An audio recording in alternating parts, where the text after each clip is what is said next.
భార్య ఏమండి కాస్త పని చేసుకుంది, బైబిల్లో పెట్టుకుంది 70 రూపాయలు, ముగ్గురు పిల్లల్ని స్నానం చేయించింది, బట్టలు వేసుకుంది, ఈ కేజీన్నర బియ్యం ఉన్నాయి కదా రేషన్లో, ఇది తీసుకుంది. ఇక అరే ఇక పండి అంది పిల్లల్ని, పెద్దోడు, చిన్నోడు, మూడోవాడు. బైబిల్ సంఘంలో పెట్టుకుంది, బియ్యం ఏమో తల మీద పెట్టుకుంది. ఏమండి ఈయన చేతట్టు పట్టుకుంది పిల్లగాడిని, ఇక పండి అంది. ఇక సరే పెద్దోడు బయటకు వచ్చాడు, రెండో వాడు బయటకు వచ్చాడు, మూడో వాడు ఈ గడప దాడుతున్నాడంట. గడప దాడుతున్నాడు అంతే, కేవుని కేకేసాడంట. ఏందిరా కేకేసావంటే, నాకు ఆకలి అవుతుంది. నాకేమవుతుంది? ఎవడాడు? మూడో వాడు. నాకు ఆకలి అవుతుంది, నాకు అన్నం పెడతావా పెట్టవా? అదేందిరా గుడికి పోతున్నాను కదా, గుడి లేదు బడి లేదు, నాకు అన్నం పెడతావా పెట్టవా? ఆకలి అవుతుంది, నాకు అవుతుంది, తట్టుకొని చచ్చిపోతున్నా నేను, నాకు పెడతావా పెట్టవా అని కూర్చున్నాయంట. ఏమంటే ఓ తల్లి ఏం చేయాలి చెప్పండి? ఓ కన్న తల్లి ఏం చేసిద్ది అమ్మా? అన్నం పెట్టిద్ది. ఇప్పుడు దేవుడు మాటను ఏం చేయాలి? గంగలో దొక్కి. దేవుడు ఏమంటాడు మనల్ని? ఏమండి ఒక కన్న తల్లి ఖచ్చితంగా అన్నం పెట్టిద్ది అంతే. అన్నం పెట్టాలా? కొడుకు కన్న కొడుకు వాడు. మరి ఈయనెవరు?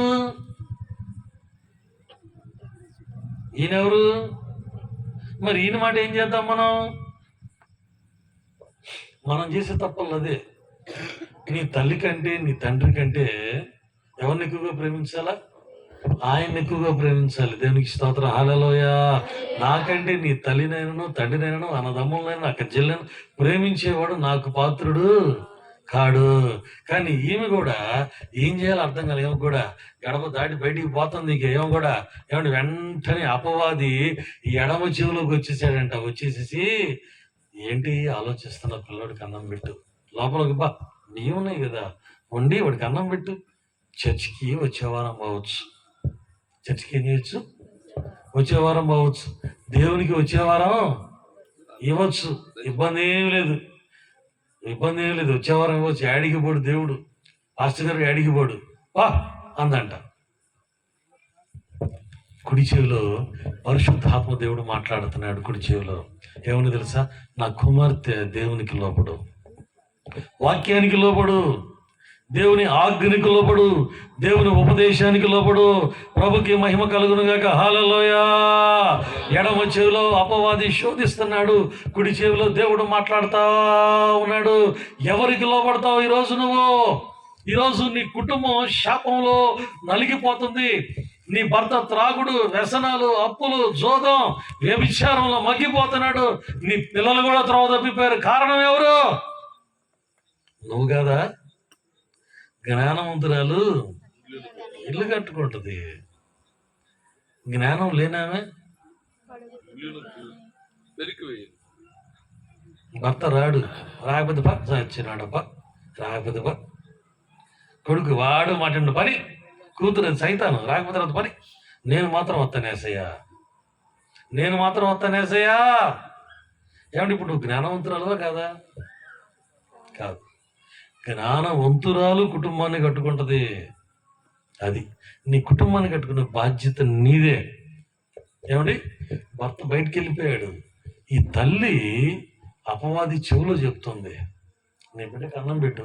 చర్చి అడిగి పోయిద్ది, సేవకుడు అడిగిపోతాడు. ఈ కేజీన్నర బియ్యం ఈగిపోతే నష్టమేం లేదు, 70 రూపాయలు దశంభాగం ఈగిపోతే అక్కడ ఎవరు బాధపడరు అని చెప్తుంది. కానీ కుడి చెవిలో పరిశుద్ధాత్మ దేవుడు ఏం చెప్తున్నాడు?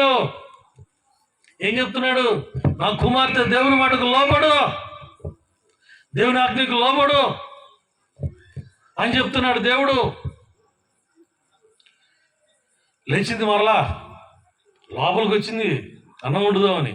వీడు ఎప్పుడైతే లోపలికి వచ్చిందో వీడేడుకు మానేశాడు, మళ్ళీ పోయి ఆడుకుంటున్నాడు.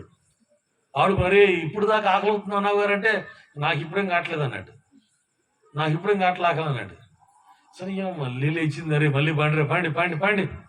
పెద్దవాడిని చిన్నవాడిని తీసుకుంది, మళ్ళీ బేసిన్ తీసుకుంది, బైబిల్ అడిగి ఇచ్చింది, వాడి చేత్తో పట్టుకుంది. ఇంక బా మళ్ళీ గడప దాడుతుంటే మళ్ళీ లేచాడు, కెవ్వు లేచాడు. ఏందిరా ఆకలి అవుతుంది, ఇప్పుడేగా రావట్లేదు అన్నావు, నాకు ఇప్పుడు అవుతుంది. ఏమండి చూడండి, అపవాది మన జీవితాల్లో దేవుని విషయంలో ముందడుగు వేయనీడు.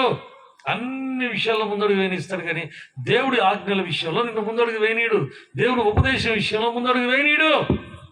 అందువల్లే నీ కుటుంబం ఎప్పటికీ ఎదుగు బొదుగు లేకుండా ఉండిపోయింది.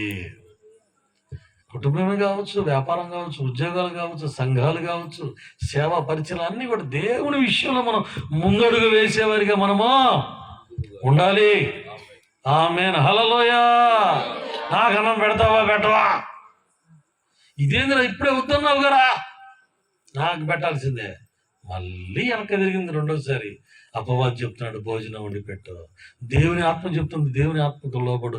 దేవుడు గొప్ప కార్యాలు నీ జీవితంలో చేయబోతున్నాడా. దేవునికి స్తోత్రం. హల్లెలూయా.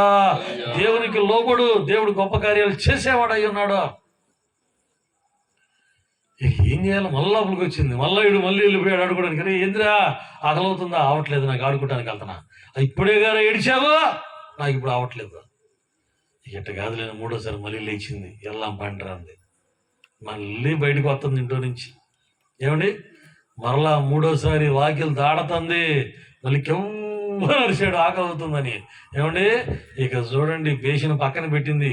ఈ కుడి చేయిని ఏసు రక్తం ఏసు రక్తం ఏసు రక్తం ఏసు రక్తం అంది. ఏమండి, ఏసు రక్తాన్ని వాడుకోవద్దు మనం అని, వాడుకోవాలా వద్దా? బేసిన పక్కన పెట్టింది. ఖచ్చితంగా ఇది అపవాది కార్యమే అనుకుంది. చెయ్యి పైకెత్తింది. ఏసు రక్తం ఏసు రక్తం ఏసు రక్తం ఉంది. ఈ మీద ఒకటి ససింది. పై సైతానా బాధింది. వెళ్ళున వెళ్ళిపోతానా, ఇక ఎల్లాం పండు గుడికి అన్నాడు. ఇప్పుడు దగ్గర వెళ్ళిపోతానా నేను, ఇక ఎల్లాం పండు గుడికి. అడిగిపోయింది అది. అమ్మా వెళ్ళిపోయింది. ఇక తలిపేసింది, గుడికి వచ్చింది. ఏమండి, ప్రార్థనలో ఉంది 70 రూపాయలు. ఏమండి, ఎన్ని రూపాయలు కాదు ఇది. అక్కడ వాక్యానికి నువ్వు లోబడితే ఆశీర్వాదం. కేజీ బియ్యమే, కేజీన్నర బియ్యమే. ఏమండి, కానీ నువ్వు వాక్యానికి లోబడతావు చూసావా, అక్కడే నీకు దీవెన. లేకపోతే నీ కష్టార్జితం నేలపాలైపోయింది. నువ్వు ఎంత శ్రమ పడ్డా ఆ శ్రమ అంతా వృధానే. ఓటి కొండలో నీళ్లు పోసినట్టే. ఏమండి, ప్రభుకి స్తోత్రం. హల్లెలూయా. మా ఇంట్లో ఒక రమ్ము ఉంది. ఏమండి, పెద్ద రమ్ము ఉంది. నీళ్లు గారిపోతున్నాయి. ఏడ గారిపోతున్నాయి అర్థం కావట్లా. అది ఎక్కడ బొక్కపడిందో అర్థం కాలే మాకు. ఇంత పెద్ద రమ్ము. ఇందాకే పాట పాడాడు నెతన్య. ఏంటి, ప్లంబర్ మేస్త్రి చెప్పాం. చెబితే అసలు అది అర్థం కాదండి, దానికి అది వేయాలన్నాడు, అతికించాలి దాన్ని అన్నాడు. అతికిస్తావు, అసలు కనపడితే అతికించడానికి. ఏమండి, అయినా సరే తెచ్చిపెట్టాడు. నేను రేపు చూస్తా దాని సంగతి అన్నాడు. ప్రభుకి స్తోత్రం. హల్లెలూయా. ఎక్కడ రంధ్రం పడిందో కనపట్లేదు, నీళ్లు మాత్రం పోతున్నాయి. నీ జీవితంలో కూడా అంతే. నువ్వు ఎంత కష్టపడ్డా శ్రమ పడ్డా నీకు కనపడకుండానే నీ ఆశీర్వాదాలు మొత్తం నేలపాలైపోతాయి. అందువల్ల కుటుంబాల్లో ఈరోజు దుఃఖం, వేదన, సమృద్ధి లేకపోవడం కారణం అదే. దేవునికి స్తోత్రం. హల్లెలూయా. వెళ్ళిపోయింది, చక్కగా ప్రార్థన అయిపోయింది, అందరూ భోంచేశారు. 3 పిల్లలు తల్లి భోంచేశారు. ఏమండి, ఈ 70 రూపాయలు దశమ భాగాన్ని ఏం చేసింది, దైవజన్ చేతులు పెట్టింది, ప్రార్థన చేయించుకుంది. ఈ బియ్యం కూడా ఇచ్చింది, దశమ భాగం బియ్యం ప్రార్థన చేయించుకుంది. నలుగురు భోంచేశారు, కూర్చున్నారు. భర్త ఇంకా రాలా, కూర్చున్నారు. పాపం ఏందో భర్త రాలేదే అనుకున్నారు, ఎక్కడికి వెళ్ళాడో అనుకున్నారు. సరే ఏమండి, ఇక వచ్చేసారు ఇంటికి. అయ్యో పని డబ్బుల కోసం వెళ్ళాడు, పని మీద చర్చికి కూడా ఆలయపడి ఈరోజు అని చెప్పి ఇంటికి వచ్చేసింది. ఇంటికి వచ్చి అట్ట తలుపు తీసుకుని అట్ట కూర్చున్నారు నలుగురు. ఏమంటే ఇంటి ముందు రిక్షా వచ్చి ఆగిందంట. ఈ సాక్ష్యం ఎప్పుడో 30 ఏళ్ల క్రితం సాక్ష్యం అని చెప్పింది. ఎప్పటిది కాదు. రిక్షా వేసుకుని వచ్చాడు భర్త. అరే ఏంది మా ఆయన రిక్షాలో వచ్చాడు అని చూస్తే భర్త దిగాడు రిక్షాలోంచి. బియ్యం బస్తా కింద పెట్టాడు, ఆయిల్ డబ్బా పెట్టాడు, సరుకులు పెట్టాడు, కూరగాయలు పెట్టాడు, పళ్ళు పలహారాలు పెట్టాడు, తినుబండారాలు పెట్టాడు. ఏంది భార్యకి అర్థం కాదు, ఇన్ని తెచ్చేవేంది, చెబుతాపా మొత్తం లోపల పెట్టుకున్నారు. ఇంకా డబ్బులు తెచ్చి చేతిలో పెట్టాడు. అసలు ఎక్కడి ఇవన్నీ చెబుతా ముందు ప్రార్థన చేయి అన్నిటికీ ప్రార్థన చేసి అన్నిట్లోంచి దశమ భాగం పక్కన పెట్టారు. డబ్బులు కూడా ఇచ్చాడు, ఆ డబ్బులు కూడా ప్రార్థన చేసి అందుట్లో కూడా దశమ భాగం పక్కన పెట్టారు. దేవునికి స్తోత్రం. హల్లెలూయా. అక్కడ నువ్వు విత్తిన విత్తనాలు ఎన్ని, ఈడకి నీకు వచ్చినాయి ఎన్ని. ఏమండి, సరే భార్య అడిగిందంట, అసలు ఎన్ని తెచ్చావు, ఎక్కడి నుంచి తెచ్చావు అంటే, నేను ఆ మేస్త్రి దగ్గర డబ్బుల కోసం వెళ్తున్నాను, వెళ్తుంటే మా మేస్త్రి లేడు, దిగులతో చర్చికి వస్తున్నా.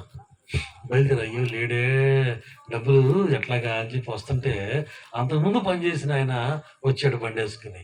ఆగాడు, ఆగి బాగున్నాను పలికించాడు. బాగున్నానన్నా, నీకు డబ్బులు ఇవ్వాలి నేను అన్నాడు అని ఒకసారి జేబులో చేపెట్టాడు. పర్సు తీశాడు, తీసి డబ్బుల్లో కూడా చేపెట్టాడు. డబ్బులు ఎటు తీశాడు. మళ్ళీ ఏమైందో ఏమో తెలియదు, మళ్ళీ లోపల పెట్టుకొని జేబులో పెట్టుకున్నాడు. ఏమో నాకు తెలియదు. మళ్ళీ ఏం చేశాడు, మళ్ళా 10 నిమిషాలు ఆలోచించాడు. మళ్ళీ పర్సు తీశాడు, మళ్ళీ డబ్బులు తీశాడు. ఇచ్చాడా? ఇవ్వలేదుగా. అరే నీకెట్ట తెలుసు? మిగిలింది నేను చెబుతా. మిగిలింది నీకెట్ట తెలుసు? నాకు తెలుసు, నేను చెబుతా. ఎందుకు నాకు జ్ఞానవంతురాలు, ఆత్మ సంబంధి, ప్రార్థనా పర్వాలు, ఆమెకు తెలుసు. జరిగిందిగా ఇక్కడ. ఏం జరిగింది చెప్పు. మళ్ళీ జైలు పెట్టుకున్నాడు కదా. నిజమే జైలు పెట్టుకున్నాడు. ఆ తర్వాత మళ్ళీ పావు గంట తర్వాత మళ్ళీ తీశాడు కదా. తీశాడు. ఆ తర్వాత గమక్కని చేతులు పెట్టి వెళ్ళిపోయాడు కదా. నిజంగానే నీకేంటో తెలుసు. అక్కడ జరిగేది ఇక్కడ చేసే నేను. దేవునికి స్తోత్రం. హల్లెలూయా. ఏం చేశావు? వీడు గడప దాడదంటే ఏడిచాడు. మూడోసారి ఏం చేశావు? ఏసు రక్తం నీ మీద ఒక్కటి పెట్టి ఈ మీద ఒక్క దరువేసి ఆవంతనే దెబ్బకి దెయ్యం వదిలిపోయింది. అక్కడ చేతిలో డబ్బులు పడిపోయింది. వెళ్ళిపోయాడు. డబ్బులు పిచ్చేసాడు, వెళ్ళిపోయాడంట. ఇక టైం అయిపోయింది. అందుకని చర్చికి రావడానికి ఇక అట్టా వెళ్ళి సరుకులు అన్నీ కొనుక్కుని, ఇంట్లో ఇంక లేవుగా బియ్యం. 70 రూపాయలు దేవునికి పొద్దున దశభాగం ఇచ్చేసాం. కేజీన్నర బియ్యం ఉంటే ఇచ్చేసాం. ఇంకెక్కడ. అందుకని ఇవన్నీ కొనుక్కొని వచ్చాను. దేవునికి మహిమ కలుగును గాక. హల్లెలూయా. చూడండి, యజమానుడు దేవునికి లోపడటం వల్ల కలిగే కుటుంబ ఆశీర్వాదం అది. నీ యజమానుడిని వాళ్ళు నడిపించగలవా? ఏమంటే ప్రార్థనకి వెళ్ళొస్తున్నాను కానీ ఏమి దీవెన పొందట్లేదు. అందువల్ల పాస్టర్ గారి తప్ప, చర్చి తప్ప, ఏమండి చర్చి తప్ప, మరి ఎవరిది తప్పు? నీది తప్పు పెట్టుకొని నాకు దీవెనట్లా పాస్టర్ గారు గట్టిగా చేయటంటే ఏం చేయాలి? ఇక రాయితో కొట్టాలి నిన్ను ప్రార్థన చేసేటప్పుడల్లా. గట్టిగా చేయటది అంటే ఒక ఆమె. ఏమండి మా దగ్గర కూడా ఆ రోజుల్లో పాస్టర్ గారు గట్టిగా చేయట్లేదు అంటుంది. నేను ఏం చేయాలో అర్థం కావట్లేదు. గట్టిగా చేయబట్టే ఏమండి అయ్యారు గట్టిగా చేయటం ఎట్ట చేయాలా? మామూలుగా చేస్తా ప్రార్థన, ఇంకొంచెం పెద్దగా చేస్తాను, ఇంకొంచెం ఎక్కువసేపు చేస్తాను. గట్టిగా చేయండి. అందుకని ఏం మా దగ్గర ఆఫరింగ్ బాక్స్ పైన చిన్న సిలువ ఉంటుంది. దాన్ని తీసుకొని కళ్ళు మూసుకొని టంగును కొట్టాను. ఒకసారి దెబ్బకి కరగడం పారేసింది. దేవునికి చిన్న చెక్క సిలువ ఉంటుంది ఏమండి మా గుళ్ళో. దాన్ని తీసుకుని గుండె మీద పెట్టి టంగుని కొట్టే కళ్ళు మూసుకోగానే అమ్మ గట్టిగా చేశాను అన్న. అమ్మ బాగా చేశారండి వాళ్ళని. అమ్మా బాగా చేశారు, మీరు భలే చేశారు ప్రార్థన అంది. గట్టిగా చేయమంటే ఇంకేం చేయాలా చెప్పు? నువ్వు మారక, నువ్వు ఆజ్ఞలకి నువ్వు లాపడవు, ఉపదేశానికి నువ్వు లాపడవు, నీ ఇంట్లో వారి ప్రభు నడిపించు, నీ ఇంట్లో నుంచి ఏర్పణ రాదు. ఇంక నీకు దీనినట్టు వస్తుంది. దేవునికి స్తోత్రం. హల్లెలూయా. ఏమంటే యజమానుడు దేవునికి లోబడేవాడై ఫస్ట్ మాట. రెండోది ఎవరండి? యజమానురాలు. రెండోది ఎవరు? యజమానురాలు. అంతేగా ఇంట్లో ఎవరండి? ఫస్ట్ యజమానుడు, తర్వాత యజమానురాలేగా. యజమానురాలు ఎట్లుండాలి? 2వ రాజుల గ్రంథం 4వ అధ్యాయం 8వ వచనంలో ఏమండి, ఏం పర్లేదు ఇంటికి వెళ్ళాలి చదువుకోండి. ఏమండి ఇక్కడ చూడకుండా 2-3 గంటలు చదువుతాను నేను అన్ని వచనాలు. ఎందుకంటే దేవుని కొరకు బట్టి నేను 48సారి చదువుతున్నా బైబిల్ని. దేవునికి స్తోత్రం. హల్లెలూయా. ఎన్నోసారి? 48సారి చదువుతున్నా బైబిల్ని. అందులో దాదాపుగా దేవుడు చాలా మనసులో పెట్టించాడు వాక్యాలు. మీరు ఎన్నోసారి చదువుతున్నారు? ఎన్నోసారి? మీరు నాకు తెలిసి 50-60 సార్లు చదువుంటారులే ఒక్కొక్కళ్ళు. ఏది పరిశుద్ధ గ్రంథం అది కూడా చదువుంటారా? 50-60 సార్లు. ఇంకా చదివినట్టేగా. ప్రభుకి స్తోత్రం. హల్లెలూయా. రెండో వ్యక్తి యజమానురాలు ఎట్లుండాలి అంటే 2వ రాజుల గ్రంథం 4వ అధ్యాయంలో 8వ వచనంలో ఒక తల్లి ఉంటుంది. ఆమె పేరు షూనేమీయురాలు. దేవునికి స్తోత్రం. హల్లెలూయా. నొరారా చూద్దాం ఒకసారి. ఆమె పేరు రాయాల, ఊరి పేరు రాశారు. ఏం పేరు? షూనేమీయురాలు. ఏమండి ఆమె ఏం చేసిందో తెలుసు? ఆశీర్వాదం కోసం అబ్రహాం ఏం చేశాడు? యజమానుడు ఏం చేశాడు? ఆశీర్వాదం కోసం ఆ? ఒకటి దేవునికి లోబడ్డాడు, వెంబడించాడు దేవుణ్ణి. రెండోది బలిపీఠం, పరిచర్య చేశాడు మందిరంలో. బలిపీఠాలు కట్టాడు. మనం ఇప్పుడు ఏ బలిపీఠం కట్టాల్సిన పనిలే, మందిరంలో బలిపీఠం పరిచర్య చేస్తే చాలు నీ యజమానుడు. మూడోది అర్పణ చెల్లించాడు, దశంభాగం ఇచ్చాడు 14వ అధ్యాయంలో. 3 విషయాలు చేశాడు యజమానుడు, ఆ ఇంటికి ఆశీర్వాదం తెచ్చుకున్నాడు. నెక్స్ట్ రెండోది యజమానురాలు షునేమియురాలు ఏం చేసింది అమ్మా? ఏం చేసింది? ఆ ఊరు మీదుగా పోతున్నాడు పాస్టర్ గారు, గుంటూరు మీదుగా సిరిపురం వస్తున్నాడు ఒక పాస్టర్ గారు. సిరిపురం మీదే సత్యనపల్లి పోతుంటాడు, లేదా నరసరాపేట పోతుంటాడు పరిచర్యకి. అప్పుడు సిరిపురం ఏం చేయాలి? ఏం చేయాలండి? ఈయన ఎలీషా, ఈయన పేరు. ఈయన ఎక్కడ ఉంటాడో తెలుసా? కొండ మీద ఉంటాడు కాపురం. ఈయన ఉండేది కొండ మీద, కర్మేలు పర్వతం మీద ఉంటాడు. ఉండి అక్కడి నుంచి ప్రయాణమై షునేమి పట్టణం మీదుగా పోతున్నాడు. షునేమి పట్టణం 30 కిలోమీటర్లు ఉంటుంది. షునేమి పట్టణం కర్మేలు పర్వతం నుంచి. అక్కడి నుంచి బై వాక్ లేదా గాడిద మీద ప్రయాణం చేయాలి, లేదా నడుచుకుంటూ ప్రయాణం చేయాలి. చేసుకుంటూ వేరే ప్రాంతాలకు వెళ్ళేవాడు. ఆ మార్గం కూడా పోతున్నప్పుడల్లా ఈ షునేమీరాలు ఏమండి ఏం చేసిందంట? అమ్మా ఏం చేసిందమ్మా? ఏం చేసిందమ్మా? ఏం నోరు తెలరు? అసలు ఉందా బైబిల్లో? మరి ఏం చేసిందామా? రాయి వేసిందా మీద పోతంటే? ఇసి రాయి వేసిందా? మరి ఏం చేసింది? ఏమండి పాస్టర్ గారు చెబుతున్నాడు, మీరేం చెబుతారా అన్న? ఫస్ట్ ఆమె ఓ ముద్ద అన్నం పెట్టింది తెలుసా? ఏం పెట్టింది? ఆయన పోతున్నప్పుడు ఆయన ఆపి, అయ్యా పాస్టర్ గారు, నువ్వు ఇటు నడుచుకుంటా పోతున్నావు, చూస్తున్నావు చాలా రోజులుగా. నువ్వు ఇటు పోయేటప్పుడు, ఎందుకంటే కరిమేలు పర్వతం నుంచి షునేమి పట్టణం రావడానికి 30 కిలోమీటర్లు అంట. అక్కడి నుంచి పైకి వెళ్తున్నావు నువ్వు. అందుకని మా ఇంట్లో పోయేటప్పుడు ఒక్క ముద్ద భోంచేసేళ్ళయ్యా. దేవునికి స్తోత్రం, హల్లెలూయా. కానీ ఎప్పుడైనా మీ పాస్టర్ గారికి ముద్ద అన్నం పెట్టారా? అయ్యో గుంటూరు నుంచి వస్తున్నాడే ఏమో పెట్టారా? పెట్టారు ఎప్పుడన్నా అండి? అంటే షునేమిరాలే మీరు కూడా. బైబిల్లో ఉన్న షునేమిరాలను చూడలేదు, కానీ నేను మిమ్మల్ని చూశాను కంటే సరిపోయింది. ఇంకా ఎందుకని సేవకుడికి భోజనం పెడితే షునేమిరాలే నువ్వు కూడా, గొప్పదానివే నువ్వు కూడా. దేవునికి స్తోత్రం, హల్లెలూయా. భోజనం పెట్టిందంట, భోజనం అయిపోయింది. ఇక మళ్ళీ ఆలోచన చేసింది, ఏదో ఒకటి చేయాలి, దైవజనుడు చాలా మంచి ప్రార్థనా పరుడు అయినా అని చెప్పి వాళ్ళ ఆయనకి చెప్పిందంట. అయ్యా మంది ఇట్టే మిద్ది మీద చిన్న గది కడదాం అంది. సరే కట్టు, మంచిగా అన్నాగా, చక్కటి గది కట్టింది. ఫస్ట్ భోజనం పెట్టింది, రెండోది ఏం చేసింది? గది కట్టింది. 2 చేసిందండి. చేస్తే దానివల్ల దేవుడు ఆమెకి ఏం చేశాడో తెలుసా? ఏమండి? ఫస్ట్ మేలు, ఆమెకి బిడ్డలు లేకపోతే కొడుకుని దేవుడు ఇచ్చాడు. దేవునికి స్తోత్రం, హల్లెలూయా. ఏమంటే ఒక ముద్ద భోజనం పెట్టింది సేవకుడికి. రెండోది, తన ఇంట్లో విశ్రాంతి తీసుకోవడానికి స్థలం ఇచ్చింది. ఏమండి? ఇల్లు రాసిలా, ఇంట్లో స్థలం ఇచ్చింది ఉండటానికి దైవజనుడికి. అందుకని దేవుడు ఆ ఇంటికి చేసిన మేలుంటో తెలుసా? ఏమండి? బిడ్డలు నాకి బిడ్డను దేవుడు ఇచ్చాడు. దేవునికి స్తోత్రం, హల్లెలూయా. ఊరారా చెబుదామా? మేము ఊరూరా చెబుతున్నాం, హల్లెలూయా. మీరు నోరారా చెబుతారా? మేము ఊరూరా చెబుతున్నాం హల్లెలూయా అని. మీరేం చేస్తారు?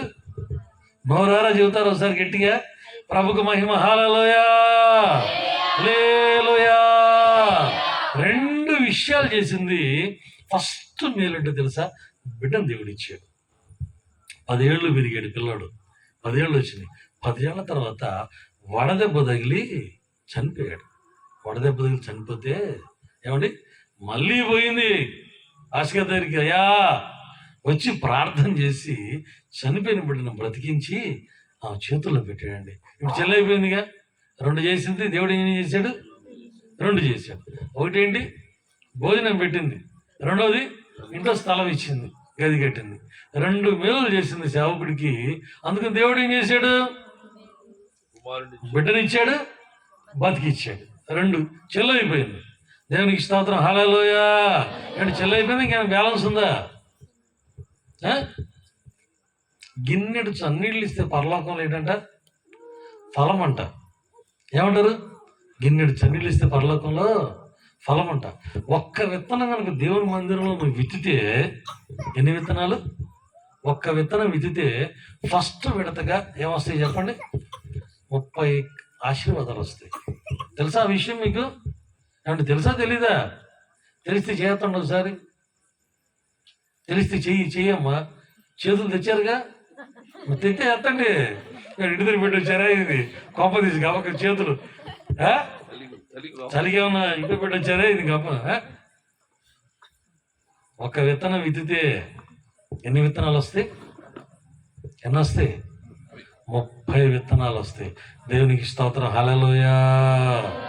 2వ విడత 60 విత్తనాలు వస్తాయి. 3వ విడత 100 విత్తనాలు వస్తాయి. నేను విత్తింది ఒక్క విత్తనమే.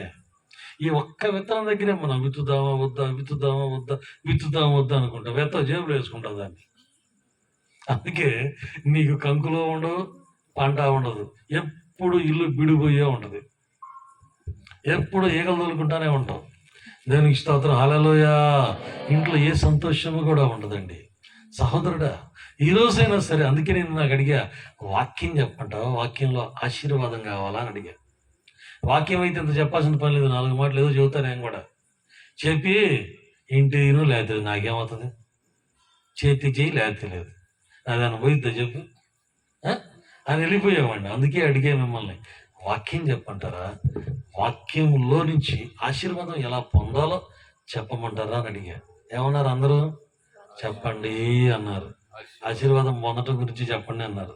కానీ అదే చెబుతున్నా, మరి చేయటానికి నువ్వు సిద్ధంగా ఉన్నావా? చేస్తావా?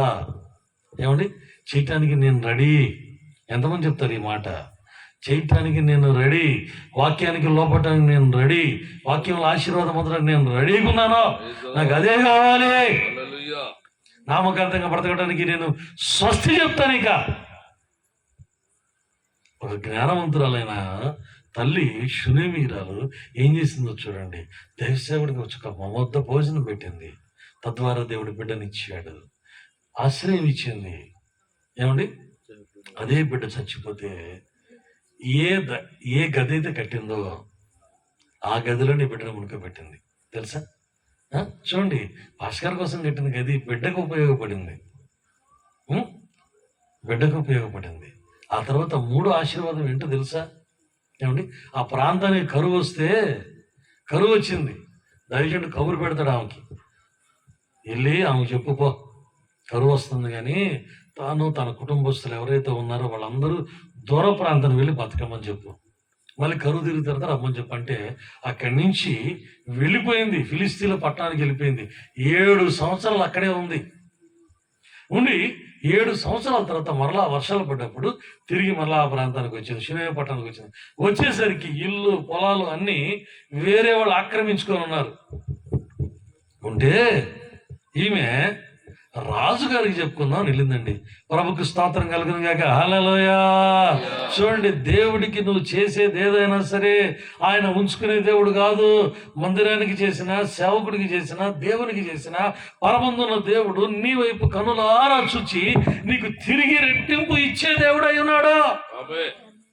ఒక విత్తనానికి 30, 60, 100 విత్తనాలు ఇచ్చే దేవుడు మన దేవుడు. రాజుగారి దగ్గరికి పోయింది. అయ్యా రాజుగారు, నేను పలానా ఊరు పోయానయ్యా కరువు అని చెప్పి, ఈలోపు మా ఇల్లు పొలాలను ఆక్రమించుకున్నారయ్యా అని నిల్చోగానే అక్కడేం జరుగుతుందో తెలుసా? అక్కడ గెహాజీ ఉన్నాడు, రాజుగారికి చెప్తున్నాడు. ఎలీషా చేసిన అద్భుతాల గురించి చెప్తున్నాడు. ఒక బిడ్డ చనిపోయి బతికిచ్చింది, అవన్నీ చెప్తున్నాడు. ఈలోపు వీళ్ళు పోయారు. అప్పుడు వెంటనే అంటాడు గెహాజీ, అయ్యా రాజా, నేను చెప్పాను బిడ్డ అది ఈడే, అలా మేమే. నిజమా? ఆశ్చర్యపోతాడు రాజుగారు. చూడండి, ఎటువంటి సందర్భాలను దేవుడు నీ జీవితంలో, నా జీవితంలో ముడిపెట్టి ఉంచుతాడో. అమ్మా, ఏంటి నీ సమస్య? అయ్యా ఇదే నా పరిస్థితి. నీ ఇల్లు, నీ స్థలాలు, నీ పొలాలు 7 సంవత్సరాల నుంచి వారు ఎంతైతే అందులో ఆదాయం వచ్చిందో ఆదాయం నీదే పో అన్నాడు. చప్పట్లు కొడదాం యేసయ్యకి. దేవునికి మహిమ కలుగును గాక. హల్లెలూయా. ఈమె చేసిన మేలేంటి? ఈమె బాగున్న రోజుల్లో దైవజుడికి అన్నం పెట్టింది, ముద్ద చిన్న గది కట్టింది. దేవుడు దాన్ని ఏం చేశాడు? ఏమండి? రెట్టింపు చేసి ఇచ్చాడు. ప్రభుకు స్తోత్రం. హల్లెలూయా. 3 మేలులు. ఒకటి బిడ్డను ఇవ్వటం, బిడ్డను బతికించడం. 3వది 7 సంవత్సరాల పంట. మళ్ళీ శత్రువులు ఆక్రమించుకుంటే మొత్తం దేవుడు ఇప్పించాడు. ఎన్ని మేలులు చేశాడు దేవుడు. కారణం ఏంటో తెలుసా?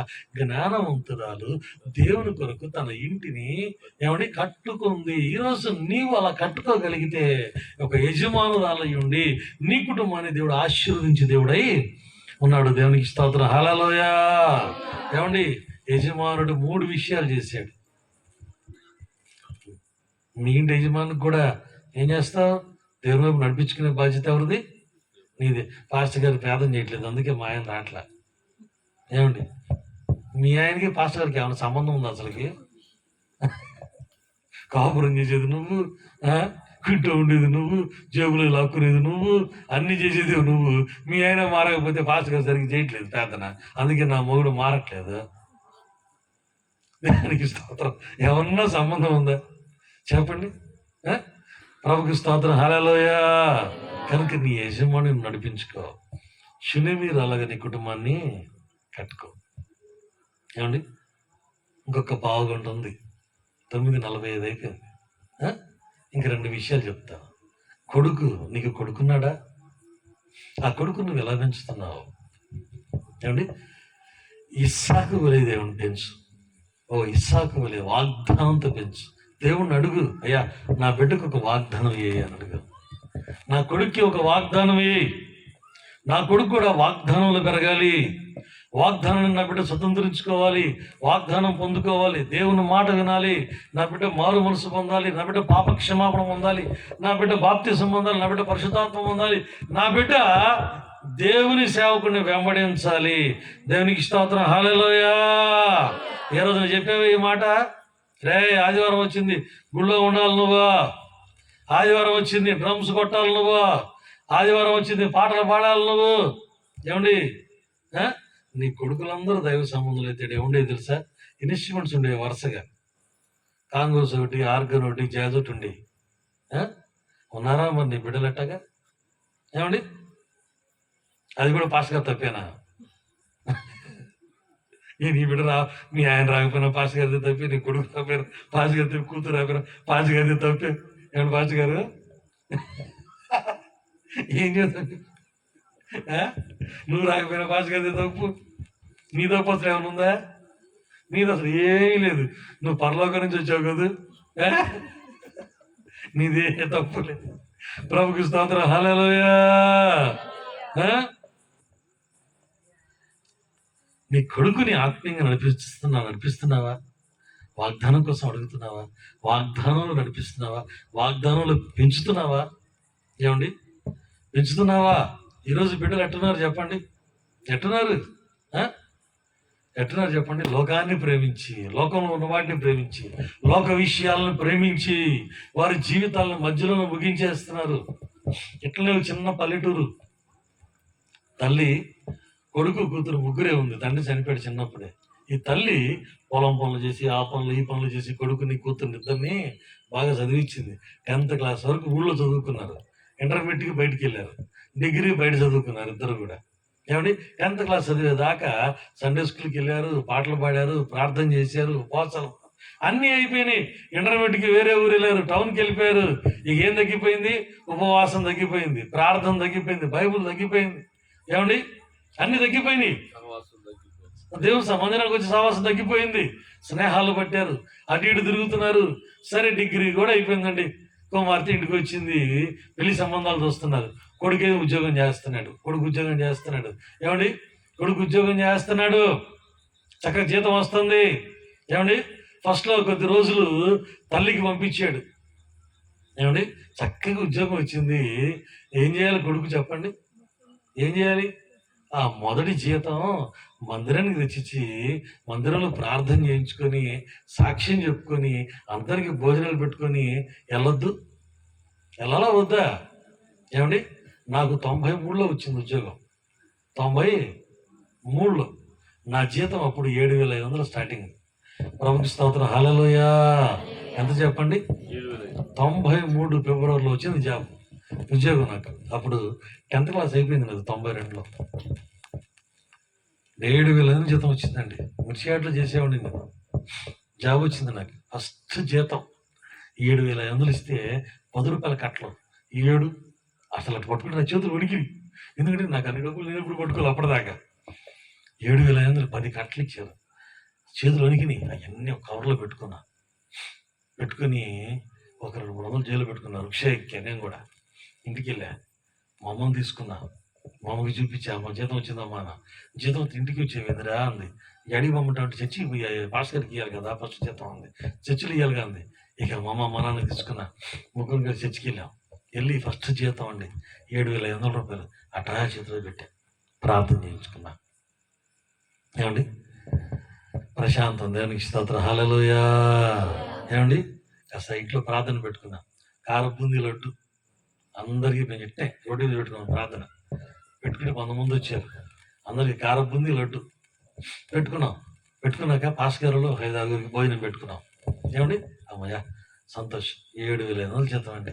అక్కడి నుంచి 68,000 వచ్చిందండి జీతం నాది. ఇది 10 ఏళ్ల క్రితం. రాజీనామా చేసేసాను ఆ ఉద్యోగానికి. ఎందుకంటే సేవలో తిరగటానికి కొంచెం ఇబ్బంది అవుతుంది ఉద్యోగం.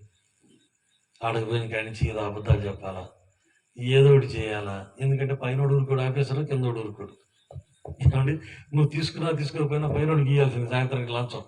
ఎలా ఈరోజు ఎంత ఇన్కమ్ అంటాడు, వాడికి ఇవ్వాలా, కిందోడికి ఇవ్వాలా. మనం తీసుకోకపోతే కిందోడికి ఇబ్బంది. ఈ గోడ పడలేక ఆ ఉద్యోగం వదిలేసి రాజీనామా చేసి పారేసి 10 ఏళ్ళు అయిపోయింది దాదాపు. ఏమండి? సంపూర్ణ సేవ, దేవునికి స్తోత్రం, హల్లెలూయా. ఏమండి? దేవుడిచ్చిన ఉద్యోగం ఏమండి చేసినంతకాలం చేసి అందులో దేవుని మహిమపరిచి ఏమండి దేవుని స్తుతించి సేవకు ఆటంకం అయ్యేసరికి ఆ ఉద్యోగాన్ని వదిలేసేసి ఇప్పుడు దేవుని పనిలో సాగిపోతూ ఉన్నాను. మరి నీ కొడుకు ఎట్టున్నాడు? ఆ రోజు నుంచి ఈ రోజు దగ్గర దేవుడు ఉపవాసం ఉంటుందో తెలుసు నాకు. పస్తుంటాం అసలు తెలియదు. నాకు తెలియదు ఉపవాసం ఉంటాను నేను. మొన్న 31 రోజులు ఉపవాసం ఉన్నా. ఏమండి? 31 రోజులు ఉపవాసం ఉన్నా. ఇది కాలు ఇరిగింది అప్పుడు కూడా, అయినా సరే ఆగలా. ఎట్నే కూర్చున్న కాళ్ళు పెట్టుకుని చర్చిలో ఎట్నే కూర్చున్న కాళ్ళు పైకెత్తుకొని. ఎందుకని? ఏమండి? ఎందుకని? దేవుని సన్నిధిలోనే మనం ఉండాలి. మన చివరి శ్వాస వరకు. ప్రాణం పోయేటప్పుడు కూడా దేవుని సన్నిధిలో ప్రాణం మొదలు. అదే క్రైస్తవుడి నియమం అంటే. దేవునికి స్తోత్రం, హల్లెలూయా, హల్లెలూయా. నీ బిడ్డ నువ్వు ఎలా నడిపిస్తున్నావు నీ కొడుకుని? ఏమండి? డిగ్రీ అయిపోయింది, కూతురు ఇంటికి వచ్చింది, కొడుకు ఉద్యోగం చేస్తున్నాడు. ఏమండి? ఫస్ట్లో 10th క్లాస్ వరకు బాగున్నారు.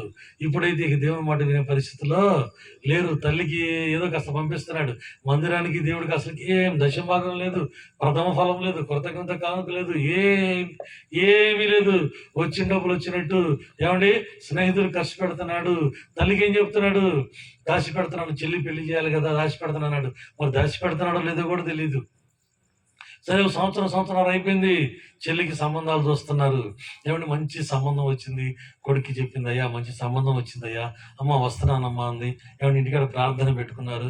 విశ్వాసులు వచ్చారు, సేవకులు వచ్చారు, పెళ్లి కొడుకు తాలూకు వాళ్ళు వచ్చారు, అందరూ వచ్చారు. ఇక కొడుకు కూడా వచ్చాడు. ఏమంటే కొడుకు వచ్చాడు, పగలంతా పని చేశాడు. ఇక కట్టే డబ్బులు కాస్త తీసుకొద్దామని వెళ్ళాడు. బ్యాంకులో ఉంటే ఆ డబ్బులు తీసుకొచ్చి కాస్త అడ్వాన్స్లు ఇచ్చి వాళ్ళకు కూడా మరి ఏదో ఇయ్యాలిగా, పొలమా పెళ్లి కొడుకోలకి డబ్బు తేడానికి వెళ్ళాడు పట్టణానికి. వస్తానమ్మా మన చెప్పి వెళ్ళాడు. వీళ్ళందరూ ఇక్కడే ఉన్నారు. ఏమంటే పోయినాడు ఇంక రాలా. సాయంత్రం అయిపోయింది రాలా, రాత్రి అయిపోయింది రాలా. వీళ్ళందరూ కూడా ఏడమ్మా రాలేదు. ఏమోనండి వెళ్ళాడు రాలేదు. ఇక అమ్మా పోయినట్టు పోయాడు అర్థం కాలేదు. సరే వాడు వచ్చినాకే పెట్టుకుందాంలే. మళ్ళీ ఇప్పుడు పెట్టుకుంటే నువ్వు డబ్బులు ఇవ్వలేకపోతే ఎట్లాగా? ఏమైనా డబ్బులు ఇవ్వలేకపోతే ఎట్లాగా? అందుకని వచ్చినాక పెట్టుకుందాం. తర్వాత ఇట్లాంటి పద్ధతి మాకు నచ్చలేదమ్మని చెప్పి పెళ్లి కొడుకులు లేచి వెళ్ళిపోయారు. సంఘస్థులు వెళ్ళిపోయారు. చివరి దాకా ఉండి సేవకుడు ప్రార్థన చేసి సేవకుడు కూడా వెళ్ళిపోయాడు బాధతో. ఏంది ఇట్లా జరిగింది? సంఘంలో కుటుంబానికి నష్టం జరిగితే అందరికంటే ఎక్కువ బాధపడేది ఎవరో తెలుసా? ఏమండి ఎవరో తెలుసా? ఎవరో తెలుసా? నీ సేవకుడు. దేవునికి స్తోత్రం. హల్లెలూయా. ఏమండి నీ సేవకుడు నువ్వు వచ్చినా రాకపోయినా విన్నా వినకపోయినా తిట్టినా నువ్వు ఏదైనా చాడీలు చెప్పినా నీ కోసం ప్రార్థన చేసే ఒకే ఒక వ్యక్తి నీ సేవకుడు. చుట్టాలు ఏమంటారో తెలుసా? వీళ్ళకి తగిన శాస్త్ర జరిగిందిరా అని వాళ్ళు వెళ్ళిపోయారు. విశ్వాసులు ఏమన్నారు? గర్వపడిందండి కొడుక్కి ఉద్యోగం వచ్చిందని, దీనికి ఇంతే కావాలి అని విశ్వాసులు కూడా పోయారు. చుట్టాలు పోయారు, విశ్వాసం అందరూ పోయారు. కూతురు తల్లి ఏడుస్తుంటే దైవసేవకుడు కూర్చొని ఏడ్చి ప్రార్థన చేసి రాత్రి వరకు ఉండి, అమ్మ బాధపడ మాకు వస్తాడులే, రేపు చూద్దాం మనం ఏమైంది కనుక్కుందాం అని చెప్పి దుఃఖపడి కన్నీరు గార్చి వెళ్ళిపోయాడు. నీకోసం కన్నీరు గార్చేది ఎవరైనా ఉన్నారు అంటే అది నీ దైవ సేవకుడే, నీ సంఘమే. దాన్ని ఎప్పుడు విడిచిపెట్టమాక. ఆ సంఘాన్ని విడిచిపెట్టద్దు, ఆ సేవకుని విడిచిపెట్టద్దు. నీవు నీ కుటుంబం, అప్పుడే నువ్వు ఆశీర్వదింపబడతావు. దేవునికి మహిమ. హల్లెలూయా. రెండో రోజు అయింది, కొడుకు రాలా. మళ్ళీ వచ్చాడు సేవకుడు. అయ్యా రాలేదయ్యా. అన్ని చోట్ల ఎతికారండి, తల్లి కూతురు సేవకుడు అన్ని చోట్ల ఎతికారు, కనపడలా. చివరికి మూడో రోజు ఏమైందో అర్థం కావట్లా. ఏమైందో పోలీస్ ఆయన వచ్చాడు. మూడో రోజు పోలీస్ ఆయన వచ్చాడు. వచ్చి, అమ్మా పలానా అబ్బాయి మీ అబ్బాయినా? అయ్యా మా అబ్బాయి అయినా. ఏమైందయ్యా? తల్లి గుండెలు కొట్టుకుంటుంది. అమ్మ రామ్మ అని చెప్పి వెళ్ళారు. వెళ్ళి తీరా చూస్తే ఇటు తీసుకెళ్ళి హాస్పిటల్ తీసుకెళ్ళి లోపల మార్చు శవాల గదికి తీసుకెళ్ళాడు. అయ్యా ఏందయ్యా ఎక్కడ తెస్తున్నావు అంటే చెబుతారా అమ్మ అని తీసుకెళ్ళాడు. అలాగా శవాల గదిలో బాక్స్ బయటకు తీసి, ఈయన నీ బిడ్డ అంటే తల్లి అక్కడే కుప్పకూలిపోయిందండి. అక్కడే చచ్చిపోయింది. ఏమండి కొడుకు ఏమో బాక్స్లో ఉన్నాడు, తల్లి అక్కడే కుప్పకూలి చచ్చిపోయింది. కూతురు జీవితం మూడు పారిపోయింది. కారణం ఎవరు? కారణం ఏమండి? నీ కొడుకుని నీవు పట్టణానికి చదువుకు పంపించావు. అప్పుడు గద్దిస్తే వాడు పని చేసేవాడు కాదు. ఆదివారం చర్చికి వెళ్తున్నావురా అన్న అడుగుంటే వాడికి ఆ పరిస్థితి వచ్చేది కాదు. ఒరే ఉద్యోగం చేస్తున్నావురా, రా మందిరానికి, నీకోసం ప్రార్థన చేసే సంఘం ఉంది ఇక్కడ, సేవకుడు నీకోసం ఎదురు చూస్తున్నాడు, రారా అని అంటే వాడికి ఆ పరిస్థితి వచ్చేది కాదు. తప్పెవరిది? నీది. తండ్రి లేడు, చచ్చిపోయాడు. తల్లివి కష్టపడి పెంచావు. ఏం చేసావు? చివరికి వాళ్ళని కట్టలేకపోయావు జాగ్రత్తగా. కొడుకు బాక్సులో చచ్చిపోయాడు. కూతురేమో ఒక్కతే అయిపోయింది. తల్లి అక్కడే మార్చిరులోనే శవాల గదిలోనే ఆడే కుప్పకలు చచ్చిపోయింది. ఆమె కూడా. ఈ కుటుంబం పాడైపోవడానికి కారణం ఎవరు?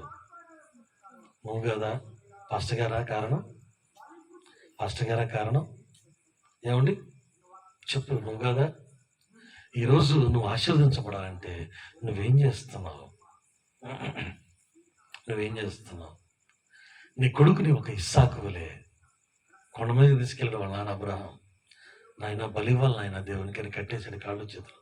సంతోషంగా నాయన నన్ను దేవునికి అర్పిస్తానంటే అంతకంటే ఏం కావాలి? అలా నీ కొడుకును నువ్వు పెంచగలుగుతున్నావా?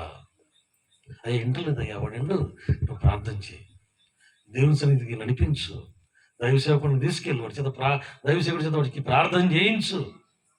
ఒరే ఒకరోజు దేవుడు వింటాడు, వాడు దేవుడు మనకు లోపడతాడు. నువ్వు అసలు పట్టించుకోకపోతే రావట్లేదు వదిలేస్తే తర్వాత ఎక్కడ గెలవాల్సి వస్తుందో తెలుసా? నీ బిడ్డ నువ్వు ఎక్కడ గెలవాల్సి వస్తుందో అది చెప్పుకోవడానికే బాధ. ఎక్కడ గెలవాల్సి వస్తుందో మన బిడ్డల్ని ఒక్కసారి ఆలోచన చేయి. వాక్యములో ఉన్న సత్యాన్ని గ్రహించు, దానికి లోబడు, దాని ద్వారా ఆశీర్వాదం ఉంది. కొడుకు అయిపోయి కూతురు, ఏమండి కూతురు దగ్గరికి వద్దాం. దేవునికి మహిమ. హల్లెలూయా. కూతుర్ని ఏం చేస్తున్నావు? ప్రార్థన, పాటలు, వాక్యం దేవుళ్ళు పెంచుతున్నావా? అయ్యా ఇంట్లేదయ్యా. ఇంటి కూతురు ఎందుకు అయింది? ఇంటి వాడు కొడుకు ఎందుకు అవుతాడా? ఎన్నోళ్ళు. కానీ నీవు ప్రతిరోజు దేవుని మాటలు చదవాలని బలపరచవలసిన బాధ్యత మన మీద ఉంది. ఎందుకంటే లోకం పాడు చేయటానికి సిద్ధంగా ఉంది మన బిడ్డలని, మనల్ని. కానీ దేవుని ఆత్మ మరో పక్క నడిపిస్తానే ఉంది. నీ కూతుర్ని బైబిల్ గ్రంథంలో యెఫ్తా అని ఒక ఆయన ఉన్నాడు, తెలుసా? ఏమంటే తెలుసా? వాళ్ళ అమ్మ వేశ్య, కానీ కొడుకు దేవుని కోసం నిలబడ్డాడు. ఆయన కూతురు ఏమండి దేవుని కోసం ప్రతిష్ఠ చేసుకుని నిలబడింది. నీ బిడ్డని దేవుడికి ఇవ్వగలవా? నీ కొడుకుని దేవుడికి ఇవ్వగలవా? నీ కూతుర్ని దేవుడికి ఇవ్వగలవా? దేవునికి? నా బిడ్డను దేవునికి ఇస్తానయ్యా, నా కూతురుని దేవునికి ఇస్తానయ్యా, చెప్పగలవా మాట? తండ్రి యుద్ధంలో గెలిచి వస్తున్నాడు. తండ్రి ప్రమాణం చేశాడు, నేను ఇంటికి వెళ్తుంటే తిరిగి ఎవరు నాకు ఎదురొస్తే వాళ్ళని ఏం చేస్తా, నేను బలిస్తాను. దేవునికి స్తోత్రం, హల్లెలూయా. ఏమండి అసలు ఆ ప్రమాణం ఎవరైనా చేస్తారా?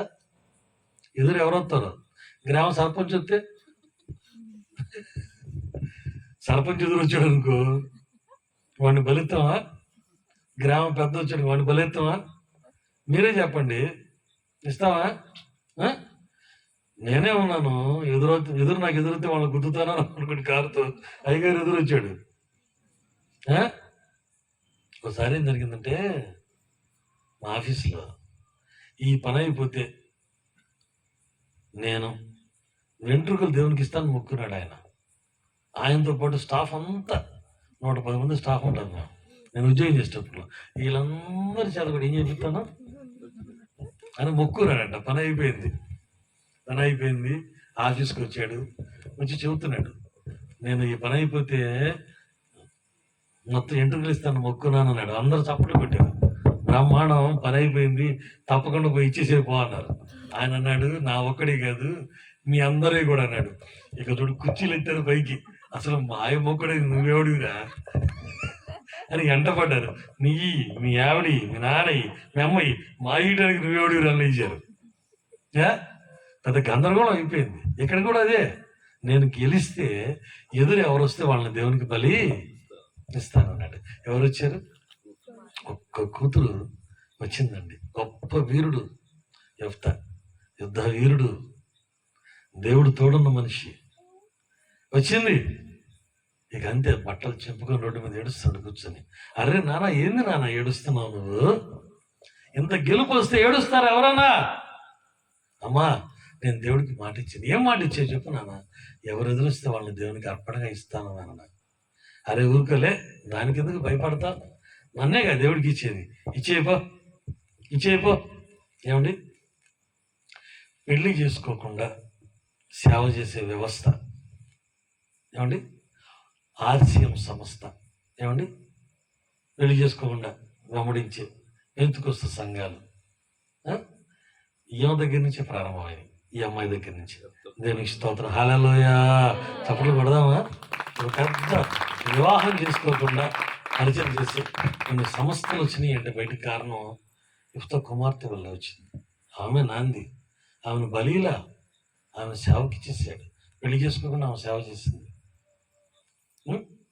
దేవుడికి అర్పించేశాడు. దేవుడికి చంపేసింది అనుకుంటా మనం, కాదు, చంపలా ఆయన. దేవుడికి ఇచ్చేసాడు సంపూర్ణ సేవ, వివాహం లేకుండా సంపూర్ణ సేవకి. ఏమంటే అక్కడి నుంచే ప్రారంభమైంది ఆ వ్యవస్థ. ఈరోజు నువ్వు దేనికి సమర్పించుకుంటున్నావు చెప్పండి? సినిమాలకి, షికార్లకి, ఫ్రెండ్స్కి, వాటికి వీటికి మనం సమర్పించుకుంటాం మన బిడ్డల్ని. దేవునికి సమర్పించుకునే వాళ్ళు ఉన్నారా? నీ ఇంట్లో కూతురు ఉందా? దేవునికి సమర్పించుకుందా? దేవుని పని చేయమని చెప్పావా ఎప్పుడైనా? అమ్మ ఇల్లు చర్చిలో ఊడు, పట్లయిపో, మంచి ఇల్లు పెట్టి అక్కడ పనులుంటే చేయపమ్మా, నీకు మంచి జీవితాన్ని దేవుడు ఇస్తాడమ్మా. ఎప్పుడైనా చెప్పావా? దేవునికి స్తోత్రం, హల్లెలూయా. ఏమంటే ఈరోజు నీ కుటుంబం ఆశీర్వదించబడాలంటే నీవు ఈ విషయాల్లో నమ్మకంగా ఉండు. వాటిని చేయటానికి సిద్ధపడు. ఏదో వచ్చాను, విన్నాను, వెళ్ళాను, ఉపయోగం ఏం లేదు దానివల్ల. నేను అందుకే అడిగింది మిమ్మల్ని, వాక్యం చెప్పి వెళ్ళిపోమంటారా? వాక్యంలో ఉన్న ఆశీర్వాదం పొందటం ఎలా చెప్పంటారని అడిగా. మీరు వాక్యం ఆశీర్వాదమే పొందన్నారు. ఈరోజు నీ ఇంటిని బాగు చేసుకోవాలి అనుకుంటే ఈ విషయాలన్నీ సరి చేసుకో. కొడుకుని దారిలో పెట్టు, కూతుర్ని దారిలో పెట్టు. దారిలో పెట్టడం అంటే నీ చేతుల్లో కాదు, సేవకుడి చేతికి అప్పగించి తీసుకొచ్చి, అయ్యా మా అమ్మాయి ఆదివారం పరిచయం చేస్తుంది, మా అబ్బాయి చెప్పు ప్రార్థన అంటే వస్తాడు, నీ అమ్మటి చర్చిలో పనులు చేస్తాడు. ఇదిగో నా భర్త ప్రార్థన చేయింటికి వచ్చి నా భర్త కోసం, నా కోసం చేయి, నా ఇంటికి వచ్చి భోంచేసేళ్ళు, వచ్చినప్పుడల్లా మా ఇంట్లో భోంచేసేళ్ళు, చేతులు గడగాల్సిందే మా ఇంట్లో. ఇదిగో మా అర్పణ, ఇదిగో ఇదిగో ఈ వారం మా ఆయన పని డబ్బులు, మా ఇంటి ఇదిగో బియ్యంలో దశం భాగం, ఇదిగో నా కొడుకు జీతం, ఇదిగో నువ్వు చెయ్యి. నీ ఆశీర్వాదం 30 అంతలుగా పెరిగింది. ఫస్ట్ విడత, రెండో విడత 60 అంతలు పెరిగింది, మూడో విడత 100 రెట్లు పెరిగింది నీ ఆశీర్వాదం. ఎక్కడున్నావో నువ్వు అక్కడ ఉండవు, ఊహించిన ఆశీర్వాదాలు పొందుకుంటావు. ఎందుకంటే ఇవి నా మాటలు కాదు, ఇవి ఆకాశాన్ని భూమిని సృష్టించిన దేవుని మాటలు. ఇవి నా మాటలు అయితే వినాల్సిన పని లేదు, పనిచేయవి. వీటికి లోబడు, కష్టమైన నష్టమైన లోబడు, శ్రమైన లోబడు, ఇబ్బంది అయినా లోబడు. దేవుడు గొప్ప కార్యం చేసే రోజు ఒకటి మనకు ముందుగా ఉన్నది అని చేత అని ఎదురు చూడు. దేవునికి స్తోత్రం, హల్లెలూయా. ఎంతమంది ఈ మాటలకి లోబడతారు? ఎంతమంది ఈ మాటలు చేయటానికి మిమ్మల్ని మీరు సిద్ధపరచుకుంటారు? అట్లయితే మోకరించు, మరి ప్రార్థన చేద్దాం. నువ్వు సిద్ధమైతే మోకరించు, నువ్వు సిద్ధమైతే మోకరించు, నువ్వు సిద్ధమైతే మోకరించు. సిద్ధమైన నువ్వయ్యా, నేను చేస్తానయ్యా, ఇప్పటిదాకా నిర్లక్ష్యపరిచానేమోనయ్యా, నిర్లక్ష్యపరచనయ్యాక నేను లోబడతానయ్యా, నేను లోబడతానయ్యా, లోబడతానయ్యా. లోబడే మనసు నా కుటుంబానికి, నా బిడ్డలకి ఈ ప్రభా, ఈ మాటలు చేత నేను లోబడతానయ్యా, లోబడతానయ్యా. పరిశుద్ధుడా మీకు స్తోత్రాలయ్యా. సంఘాన్ని, ఆలయాన్ని, విశ్వాసాలను మీకు అప్పగిస్తున్నాం, ప్రతి కుటుంబాన్ని మీకు అప్పగిస్తున్నాం. నీ మాటల చేత ఒక్కొక్కరిని బలపరిచినందుకు స్తోత్రాలు. విన్న ప్రతి మాట దుష్టుడు ఎత్తుకొని పోకుండా వారి హృదయాల్లో నీరు కట్టి ఫలించునుగాక. ప్రతి ఒక్కరూ అయ్యా ఈ విన్న మాటలకి లోబడి వాటిని ఆచరణలో పెట్టుదురు గాక. దేవుడు అలా నడిపించునుగాక. అలా చేసి వర్ధిల్ల చేయమని యేసు పరిశుద్ధంలో ప్రార్థించి అడిగి వేడుకొనుచున్నాము తండ్రి. ఆమేన్, ఆమేన్. దేవునికి మహిమ, హల్లెలూయా, హల్లెలూయా. అందరికీ కూడా వందనాలండి. ఆమేన్. రేపు కూడా ఎర్లీగా వద్దాం, మంచి దైవసేవకుడు వస్తాడు, మంచి దైవసేవకుడు రేపు కూడా వస్తారు. మంచిది, మంచిది. చక్కని శ్రేష్టమైన ఉపదేశం. అంటే నేను సమయం గడపటం కాదు, మనకి వాక్యాలు చాలా మంది చెప్తుంటారు కదా, వాక్యం అందరు చెప్తారు, టీవీలో కూడా వింటాం. విన్న వాక్యాన్ని మనం ఆశీర్వదించబడాలి. విన్న వాక్యం ద్వారా ఏం చేయబడాలి? ఆశీర్వదించబడాలి. ఆ ఆశీర్వాదం అనేది నీ చేతిలోనే ఉందని దైవజనుల యొక్క వర్తమానం ద్వారా నీవు ఆశీర్వదించబడాలి అనుకుంటే, దైవజనుడు చెప్పిన మాటలు, నీ కుటుంబాన్ని నువ్వు కట్టుకో, నీ భర్తను సరి అయిన అంటే మంచి మార్గంలో నడిపించడానికి, దాసుని, కుమారుని, కుమార్తెను ప్రభు కొరకు నువ్వు సంపాదిస్తే వాళ్ళు నీకు ఆశీర్వాదకరముగా ఉంటారు. దేవునికి స్తోత్రాలు. నువ్వు దేవుని సన్నిధిలో నువ్వు నిలబడగలిగితే, దేవుని కొరకు నువ్వు ప్రతిష్ఠించుకోగలిగితే, ఆ ప్రతిష్ఠిత జీవితం నీ జీవితాన్ని మార్పు, నూరంతల ఆశీర్వాదం వస్తుంది. కనుక అట్లా మనం ఉందాం. చాలా సంవత్సరాలు దేవుని వాక్యం వింటున్నాము, కానీ ఆ కుటుంబాలు ఆశీర్వదించబడట్లేదు. సంఘాలు మారుతున్నాము, కానీ మన కుటుంబాలు మార్పు రావట్లేదు, మన బిడ్డలు మార్పు రావట్లేదు, మన బిడ్డల జీవితాలు ఆశీర్వాదకరముగా మార్చట్లేకపోవటానికి కారణం మనమే, ఎవరో కాదు.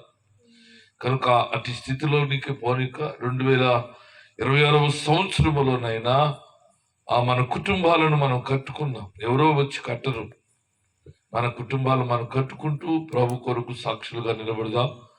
మరి చక్కని వాక్యాన్ని అందించిన దైవజనులకు హృదయపూర్వక వందనాలు తెలియజేస్తా ఉన్నాం.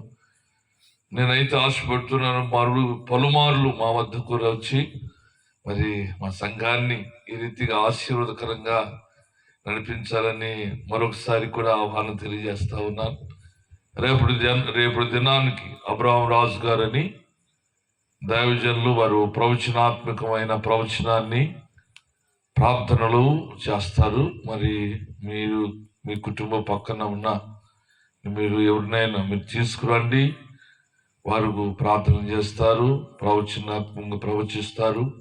స్వస్థత, హీలింగ్, అద్భుతాలు దాసుని ద్వారా జరిగించబడుతున్నాయని దైవజనుడు తెలియజేస్తూ వచ్చారు.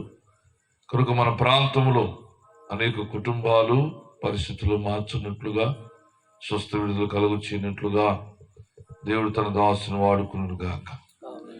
పిల్లలు మరి ఇంతవరకు సమయం మీరు హెచ్చించి మరి కష్టపడి దేవుని సన్నిధిలో మీరు ఉన్నందుకు అందరికి కూడా హృదయపూర్వక వందనాలు. రేపు కూడా వస్తా పెద్దల కాడి ముగించుకుందాం.